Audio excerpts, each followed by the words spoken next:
¿Qué tal? ¿Cómo están amigos? Bienvenidos a El Comecuentos.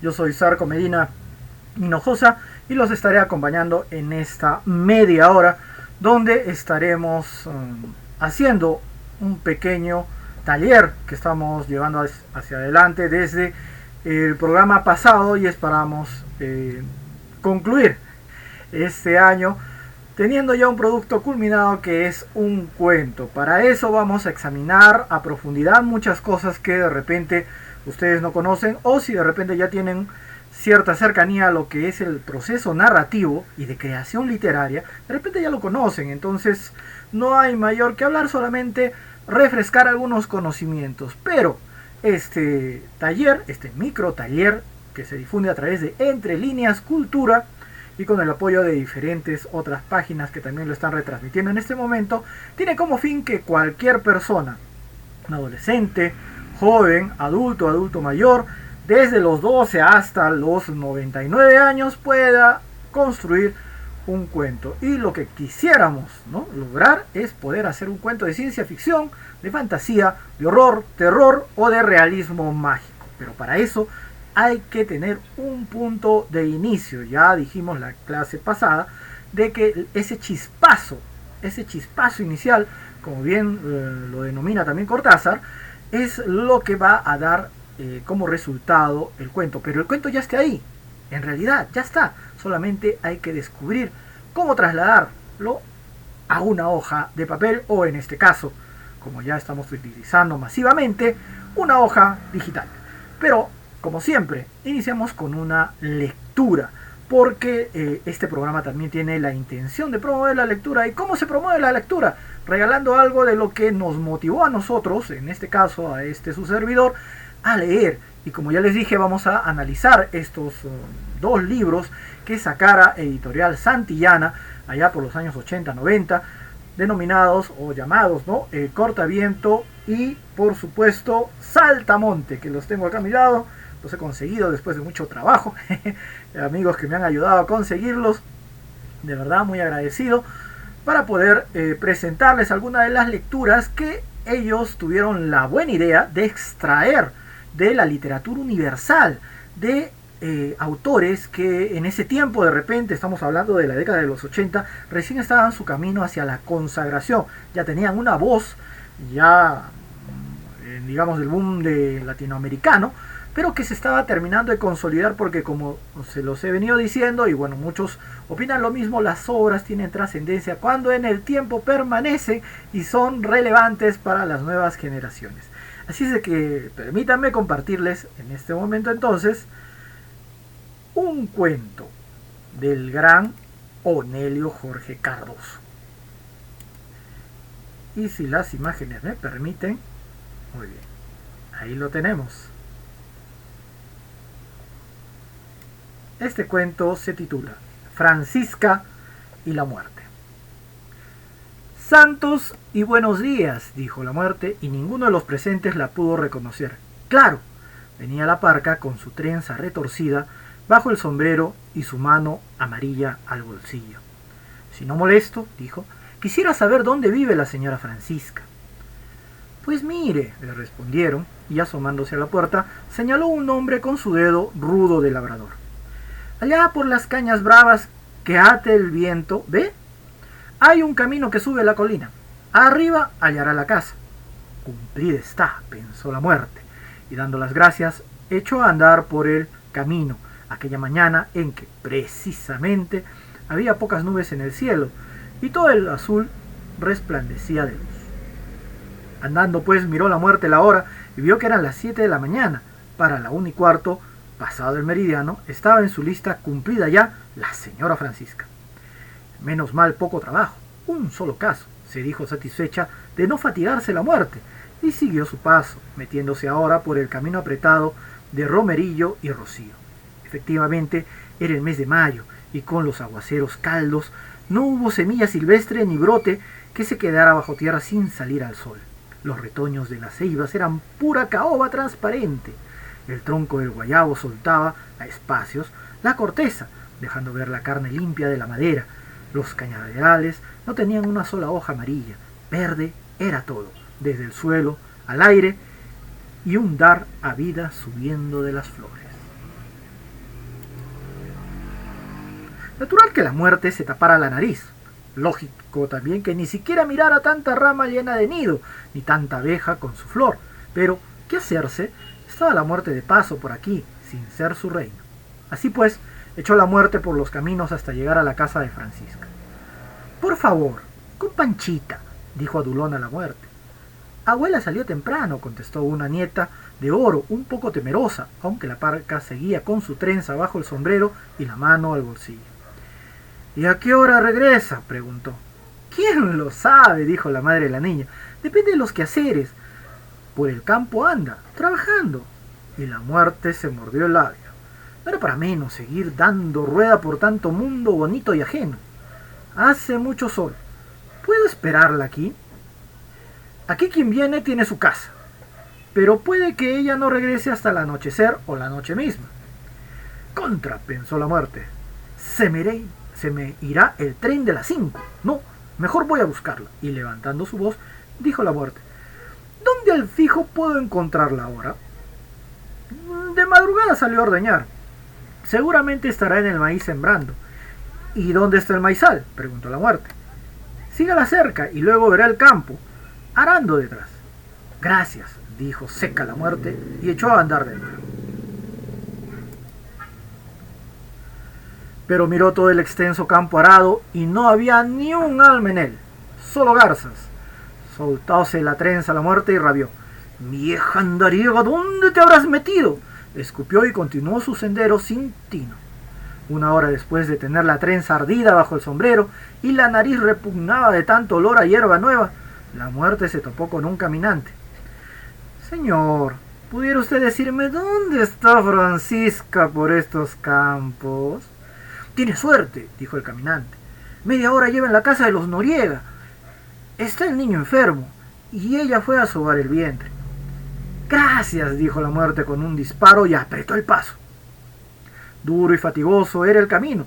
Además ahora tenía que hacerlo sobre un nuevo terreno, arado, sin trillo. Y ya se sabe cómo es de incómodo sentar el pie sobre el suelo irregular y tan esponjoso de frescura, que se pierde mitad del esfuerzo. Así, por tanto, llegó la muerte hecho una lástima a casa de los Noriega. Con Francisca, a ver si me das el favor. Ya se marchó. Pero, ¿cómo? ¿Así tan pronto? ¿Por qué tan pronto?, le respondieron. Solo vino a ayudarnos con el niño y ya lo hizo. ¿Qué viene a extrañarse? Bueno, verá, dijo la muerte turbada. Es que siempre hace su sobremesa en todo, digo yo. Entonces usted no conoce a Francisca. Tengo sus señas, dijo burocrática la impía. A ver, dígalas. Esperó la madre, y la muerte dijo, pues con arrugas, desde luego, ya son 60 años. ¿Y qué más? Verá el pelo blanco, casi sin ningún diente propio, la nariz, digamos qué, filosa. ¿Eso es todo? Bueno, por demás nombre y 2 apellidos. Pero usted no ha hablado de sus ojos. Bien, nublados. Sí, eso, nublados han de ser, ahumados por los años. No la conoce, dijo la monja. Todo lo dicho está bien, pero no los ojos. Tiene menos tiempo en la mirada. Esa, quien usted busca, no es Francisca. Y salió la muerte otra vez al camino. Iba ahora indignada, sin preocuparse mucho por la mano y la trenza. Por medio se le asomaba bajo el ala del sombrero. Anduvo y anduvo. En casa de los González le dijeron que estaba Francisca, un tiro de ojo allí, cortando pangola para la vaca de los nietos. Mas solo vio la muerte la pangola recién cortada y nada de Francisca, ni siquiera la huella menuda de su paso. Entonces la muerte, quien ya tenía los pies hinchados dentro de los botines enlodados y la camisa negra más sudada, sacó su reloj y consultó.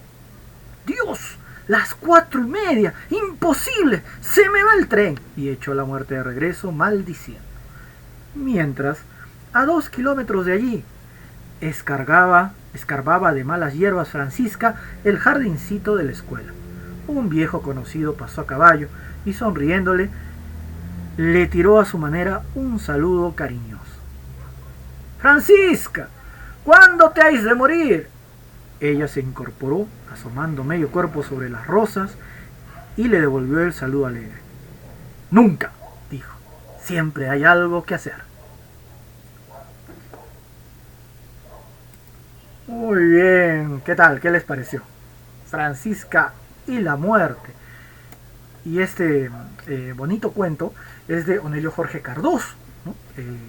Cubano, nacido, bueno, la memoria que no me va a dar, tengo que leer un poquito, ¿no? 14 de mayo de 1914 en La Habana y falleció un 29 de mayo de 1986 y fue autor de, por ejemplo, varios libros que lo llevaron a ser considerado como el cuentero mayor.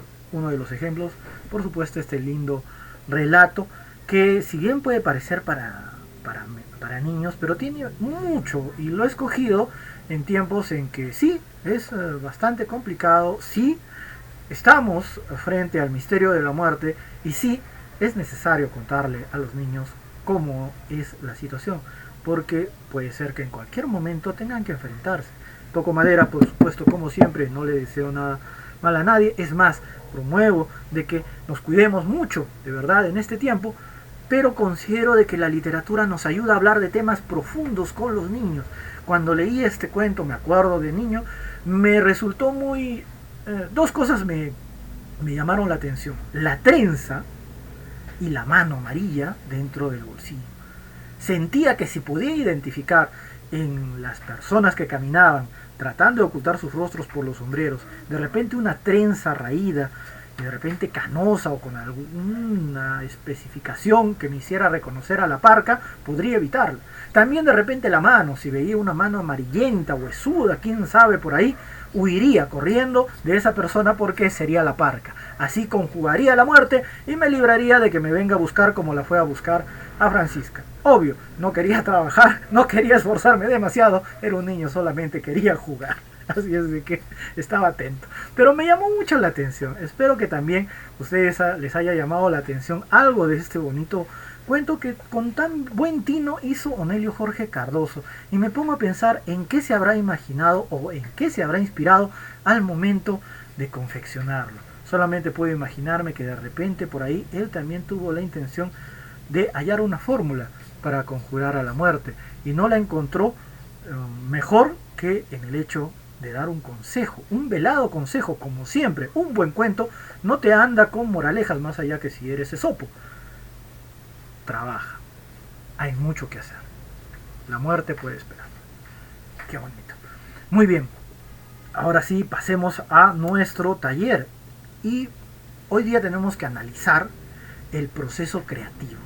Y el proceso creativo, para todo, de todas maneras, nosotros tenemos que tener en cuenta siempre que el proceso creativo no es algo sencillo, siempre es algo que de repente nos va a mortificar en determinados momentos. ¿Cómo empezar a agarrar esa chispa inicial, ese cuento que nos decía Cortázar, que ya está escrito, que solamente hay que traerlo, pero cómo lo ponemos en la hoja de papel, ¿no? Dice que cada novelista debe inventar su propia técnica. Esta es la pura verdad. Toda novela digna de llamarse tal cual es igual que otro planeta, grande o pequeño, tiene sus propias leyes, así como su propia flora y fauna. Eso nos dice Francois Mauliac en su libro El arte de la ficción número 2. Vamos, la escritura creativa funciona a partir de la emoción, eso es algo que ya habíamos dicho en el taller anterior, pero también de la intención. O sea, vamos, no es algo que simplemente se da porque sí, sino también tiene una intencionalidad. ¿Y cuál es este propósito? Es traducir ambas en palabras. ¿Me siguen? La emoción que te da contar esa historia, esa emoción, y la intención de esa historia. Todo eso tiene que traducirse en palabras. Y para hacerlo existe infinidad de métodos, así como profesores de taller de repente de escritura habemos, así también, o de escritores, ¿no? Entonces estamos hablando de miles, ¿no? Cada texto literario empieza con una idea que puede ser precisa y diáfana o abstracta o también difícil de aprender. Esto que hablábamos, la chispa creativa. Esta primera chispa logra su maduración por medio de preguntas. Ojo, hay que hacernos muchas preguntas. ¿Qué quiero contar? ¿Qué quiero decir? ¿Cómo quiero hacerlo? ¿A quién se le ocurre? ¿A quién le ocurre esta historia? ¿A quién se le ocurre también esa historia? ¿Dónde y cuándo tiene lugar? A lo largo de este taller vamos a ir tratando de descubrir estas respuestas, pero es importante hacerlo. Ahora, algunos autores, antes de sentarse a escribir, trazan un plan exhaustivo, donde establecen el tono, el ritmo, las acciones principales, el narrador, los personajes. Otros, en cambio, prefieren no tener un mapa detallado, sino más bien lanzarse a la aventura de escribir, y utilizan como brújula el detenerse cada tanto, revisar lo hecho y replantear el rumbo que va tomando su texto. La verdad, vamos a ver, existe un tercer tipo, aquellos aventureros totales, ¿no? Sin plan, sin mapa, brújula, dejo que el texto me lleve y más o menos vamos hallando lo que me vaya dando el destino, ¿no? Solo cuando lo completan el texto vuelven a ajustar las inconsistencias y atar los cabos sueltos, porque de los tres tipos les diré que un verdadero escritor se demuestra al momento de pulir, y los tres, independientemente del proceso que hayan utilizado para darle vida literaria a esa chispa inicial, a esa chispa creativa, concluyen con que siempre tienen que pulir. Es un trabajo arduo, pero se hace. Pero vamos, recién estamos en el proceso inicial, no nos adelantemos. Vamos a ver, yo te voy a poner un ejemplo. Mario Vargas Llosa está en el primero, ¿no? Planifica sus libros con minuciosa arquitectura, ¿no? Él siempre ha dicho, ¿no? 2 horas al día de escritura, 3 versiones de una misma página, escoge desde las 3 la que mejor, ¿no? Queda, ¿no? Es todo una máquina, pues, Mario Vargas Llosa, ¿no? Sus procesos narrativos son tan interesantes. Quien ha leído Conversación en la Catedral, el otro día conversábamos con un amigo, qué tal precisión para que no te pierdas. En algún momento tú sabes que está hablando de esa conversación inicial que tenía Zabalita en ese bar llamado La Catedral, ¿no? Es impresionante, pero eso se logra con mucha técnica y mucho trabajo y planificación. Él planifica mucho. Por el otro lado, por ejemplo, tenemos ya en el tercer tipo, está Luisa Valenzuela, ¿no? Gran escritora, ¿no? Post-boom literario, así, todavía en actividad, con muchos libros, argentina, y que bueno, tuve la suerte de entrevistarla en un High Festival que vino a Arequipa, y con la que pude conversar un poco sobre un tema que nos apasiona, que es la microliteratura, que es el microcuento. Pues ella me hablaba también de lo que es el proceso de sus novelas o sus otros libros, ¿no? Y ella me decía de que dejaba que la lleve el tema, ¿no? Tenía una idea inicial, sentía que tenía que escribir sobre eso, y vamos para adelante, ¿no? Y nada. Pero como siempre, al final, ¿qué hacías con eso? Pulirlo, revisarlo, inconsistencias, darle duro al tema de la corrección. Término intermedio. ¿Quién podríamos decir un término intermedio, ¿no? De repente tendría que ponerme un poco de ejemplo, digamos así, con mucha vergüenza, en el sentido de que estoy hablando de dos grandes, y bueno, pero sí quisiera hablarles un poco de mi proceso, ¿no? Que es este intermedio, ¿no? Que en realidad estructuro una idea donde puedo plantear a los personajes que van a intervenir, pero no me detengo mucho en construir el mundo donde van a habitar. Es más, a veces ni siquiera tengo una idea concreta de ese espacio vital en el que van a discurrir sus aventuras, sino de que una vez planteados los personajes y teniendo en cuenta inclusive cómo quiero que finalice, me lanzo al camino de llegar a esa conclusión. A veces es muy doloroso decir de que mi idea inicial se pierde en el camino y no llego a ese final que yo pensaba, ¿no?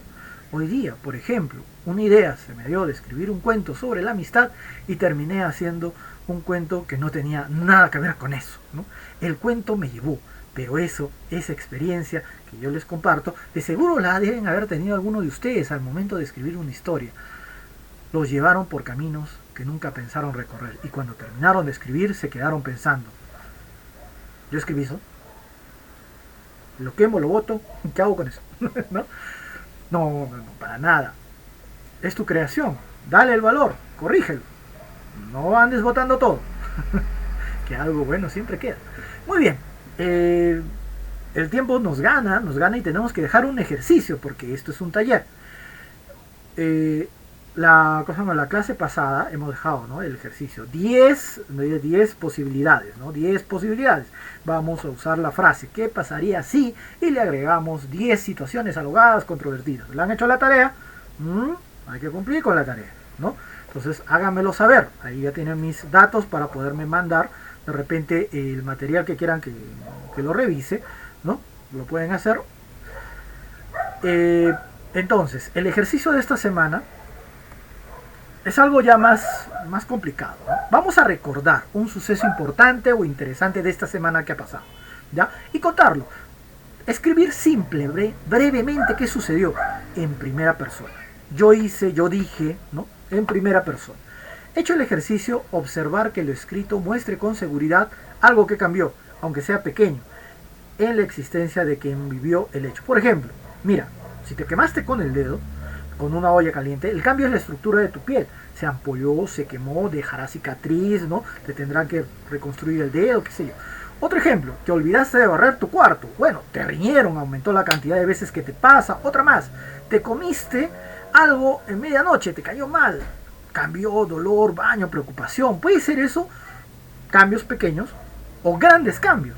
Hoy día mi hermano Manuel ha recibido su diploma de bachiller. Yo estoy contento, emocionado, es un cambio. Tú dirás, pero bachilleres, ya terminaste las clases, se supone que es automático, qué sé yo. No, pero es un cambio. Ya no es Manuel Chávez, ahora es el bachiller en ingeniería Manuel Chávez, ¿me entiende? Es lo mismo que cuando me emocioné, por ejemplo, cuando mi hermana ha terminado su maestría en Chile, ¿no? Y se ha regresado. Ya no es solamente Fiorella Medina, ahora es la maestrante, ¿no? Porque, o sea, es un cambio grande. Entonces, relatar algo así, obviamente, no te estoy pidiendo un cambio pequeño, como te digo, que cambie algo, una estructura o la piel, qué sé yo, a un cambio grande. Todo eso en primera persona, ¿sí? En primera persona, ¿sí? ¿Está bien? Como te digo, pueden ser cambios también importantes. Te casaste, te divorciaste, bueno, no sé si alguno de ustedes ya se esté divorciando. Bueno, todos tienen esto, pero son cambios importantes. Eso, en primera persona. Y solamente narrarlo, ¿no? Tal, me pasó esto, tal. Y compruebas que haya ese giro, ¿sí? Una historia sencilla. Solo eso. Narración pura. No necesitamos construir más, solamente la narración pura de un suceso que te haya pasado. Muy bien, perfecto, listo. Antes de continuar, de todas maneras siempre hay que ver y revisar las redes sociales antes de pasar a la última parte, ¿no?, de nuestro taller, que efectivamente hay que bueno, hay varias personas, varias lo han compartido. Gracias, Carmen. Un saludo también para William Zapana, Carlos Alberto Armejo, a varios. Quisiera saludarlos a todos. Voy a idear la mejor manera para poder, cada programa después, poderlos saludar a todos.